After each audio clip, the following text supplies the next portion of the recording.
대협 시청자, 동양 주주 여러분들 반갑습니다. 동양 관련돼서 여러분들이 투자하시면서 알고 계셔야 되는 중요 이슈와 내용들 전달해드리는 멘토 이진욱입니다. 자, 오늘 여러분들과 함께 나눠볼 주제는 현재 동양의 23년도 영업이익이 200%나 증가했는데도 왜 이렇게 주가가 못 가는가, 이런 부분에 대해서 좀 중점적으로 얘기해 보도록 하겠고요. 그리고 동양이 언제쯤 주가가 다시 한 번 더 올라올 수 있을까, 우리 주주분들이 궁금하실 사항들 제가 오늘 가지고 와봤으니 집중해 주시면 이 동양 관련돼서 공부하시고 그다음 투자하시는 분들에게는 유익한 시간이 될 것 같습니다. 자, 영상 길게 끌지 않고 핵심만 딱딱 짚어서 재밌게 얘기해 볼 테니 같이 한번 가보도록 하겠습니다. 자, 처음 보시는 분들도 있기 때문에 이 동양의 사업부 먼저 간단하게 짚고 넘어가도록 하겠습니다. 자, 건자재죠. 레미콘 부분에 있어서 비율이 50%, 그리고 건설 토목공사, 건축공사에서 23%, 나머지 이런 건자재 같은 부분에서 처음 보시는 분들도 있기 때문에 간략하게 사업 부분 함께 보도록 하겠습니다. 자, 레미콘 부분이 55%로 가장 많은 비중을 차지하고 있고요. 그 다음에 건설 부분이죠. 이 부분이 23%로 두 번째 비중을 차지하고 있고, 나머지는 기타 등등 하고 있는데, 스판본드, 아크릴 원사 역시 건자재에 해당을 하게 됩니다. 자, 그렇게 봤을 때 지금 현재 한 60%, 거의 70% 비중으로 이 건자재 업체라는 것을 알 수가 있고, 나머지 한 25% 비중으로 이 건축 관련된 회사인 것을 확인해 볼 수가 있다. 자, 이것만 봐도 우리는 이 회사가 어떤 영향을 가장 많이 받는다, 건설 시장에 가장 맞는 영향을 받을 수 있는 회사다라는 것을 알 수가 있을 것 같습니다. 자, 그렇게 놓고 봤을 때 최근에 이 건설업 시장이 굉장히 안 좋다라는 것은 알고 계실 겁니다. 그걸 우리가 확인해 볼 수 있는 지표를 제가 좀 가져왔는데요. 왼쪽에는 21년도 지표고요. 오른쪽에는 23년도 지표입니다.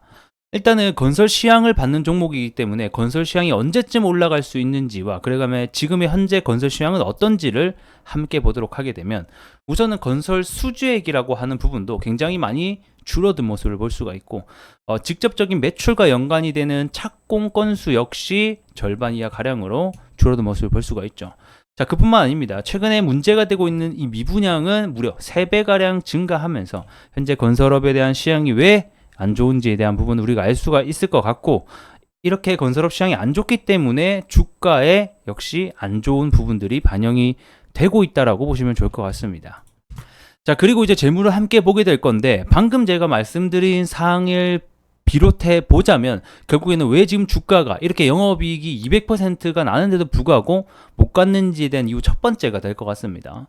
단기간 수주가 잘 나와도 실적이 잘 나오게 되더라도 시황 전체가 안 좋다라고 생각이 들면 주가는 단기적으로는 올라갈 수 있지만 중장기 관점에서는 올라가기가 조금 힘이 붙인다라고 보면 되겠고, 무엇보다 이번 영업이익이 200% 정도 증가를 했는데, 이러한 증가 원인으로는 일단은 이게 만약에 외형 성장이랑 좀 같이 많이 이루어졌다라고 하면 판매의 증가로 인해서 영업이익이 많이 뛰었다라고 설명이 될 수 있겠지만, 이런 2배 이상의 영업이익 흑자 부분에 있어서는 사실상 이런 레미콘과 시멘트 가격의 인상분을 영업이익에 반영을 했기 때문에 이번 수치가 많이 나오게 된 거다.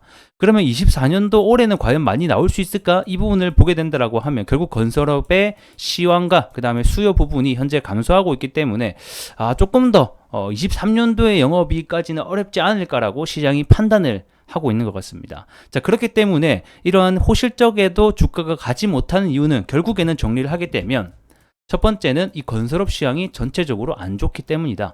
두 번째는 호실적이 발표는 됐지만 단기적으로 나올 수 있는 영업이익 흑자 부분이고, 이게 지속될지에 대한 부분은 물음표이다 보니까 이러한 부분이 시장에 제대로 반영이 안 됐다라고 보시면 좋을 것 같습니다. 자, 그래서 차트를 함께 보게 될 건데, 사실상 21년도에 이 부동산 경기와 건설업 경기가 가장 호황이 때에 주가가 한번 크게 올랐다가 사실상 2년간, 3년간을 큰 조정을 거치고 있는 상황이기도 하죠.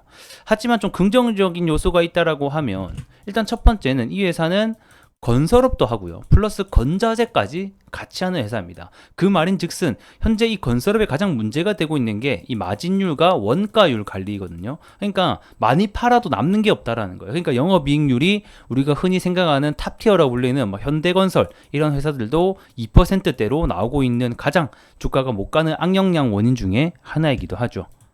그런데 이 회사 같은 경우에는 이 건자재에 대한 마진율을 올리면서 이 건설업까지 같이 할 수 있는, 어떻게 보면 뭐 수직 계열화까지는 아니지만 이런 부분들이 작용을 하게 된다라고 하면 이 영업이익 마진율은 다른 건설업사 대비, 그 다음에 건자재 업체 대비 좀 높지 않을까, 이런 긍정적인 부분도 함께 가지고 있다라고 보시면 좋을 것 같습니다. 그러면 사실상 이 차트로만 보게 되면 현재 900원에서부터 1050원대 가격이죠. 조금 더 높게 본다라고 하면 1100원대 사이, 여기에 박스권을 가지면서 주가가 안에서 횡보하고 있는 것을 볼 수가 있습니다. 자, 이렇게 횡보를 하고 있다라고 하는 것은 두 가지의 어떤 의미가 담겨 있는데, 첫 번째는 위로 갈지 아래로 갈지 정하지 못했다라는 점이고, 그 다음에 지금 현재 건설회사들이 다 빠지고 있어요. 현대건설만 뭐 보게 돼도 주가가 계속해서 우하향을 하고 있는 모습인데, 우리 동양 같은 경우에는 그래도 이번에 실적이 선방해주면서 주가가 어느 정도 지지를 해주고 있는 모습이 아닐까, 이렇게 보고 있습니다. 그럼 결국 여기서 우리가 궁금한 거는 언제쯤 이 건설업 시황이, 그리고 동양의 주가가 올라올 수 있을까에 대한 부분일 것 같은데, 역시 가장 중요한 것은 두 개라고 보고 있습니다. 첫 번째는 결국 금리, 이 부분이 될 것 같고, 두 번째는 착공 사이클, 이런 부분이 될 것 같습니다. 자, 그렇게 놓고 봤을 때 이 금리는 올해 3회 정도가 인하될 것이라고 예상이 되고 있죠. 물론 물가가 잘 안 잡히고 있고 유가가 올라감에 따라서 더 더디게 될 수는 있습니다. 1회가 될 수도 있고 2회가 될 수 있고, 이 부분은 어떻게 될지는 계속해서 추적을 해봐야 되는 문제이고, 만약에 이 금리 인하의 시기가 더 늦어지면 늦어질수록 이 건설업에 대한 반등 포인트도 점점 더 늦어질 수 있다. 이런 리스크적인 부분도 같이 함께 들고 계시면 좋을 것 같고, 그 다음에 이 착공 사이클을 함께 봐야 되는데, 이 기존의 착공 사이클이 그래도 못해도 30만 호를 평균적으로 유지를 하고 있었는데, 23년도는 20만 호까지 줄어들었고요. 그 다음에 24년도 올해는 19만 호로 작년보다는 조금 더 낮을 것으로 전망이 되고 있습니다. 자, 그런데 여기서 중요한 게 뭐냐, 올해 24년도 하반기가 지나는 시점, 25년도, 26년도는 점차적으로 회복세가 될 전망이 있기 때문에 24년도 올해 하반기에 대한 금리 인하와 그 다음에 착공 사이클이 올라가는 시점이 맞물린다라고 하면 올해까지만 좀 힘든 구간을 버티고 내년부터는 다시 한 번 더 점차적으로 올라갈 수 있지 않을까, 우리가 이렇게 생각해 볼 수 있을 것 같습니다. 자, 오늘은 이 건설업에 대한 시황과 그 다음에 중요하게 봐야 되는 부분들 포인트 하나하나 잡아드렸는데요. 결국에는 영업이익이 잘 나오게 되더라도 단기적으로 좀 찍힌 실적인 것 같고, 그 다음에 이 건설업에 대한 시황은 24년도가 지나는 시점부터 회복세가 될 전망이기 때문에 올해까지는 좀 잘 지켜보자, 이렇게 정리하도록 하겠습니다. 자, 오늘 영상 도움이 되셨다라고 하면 좋아요 한 번씩 부탁드리면서 전 또 다음 시간에 더 나은 내용으로 찾아뵙도록 하겠습니다. 고맙습니다.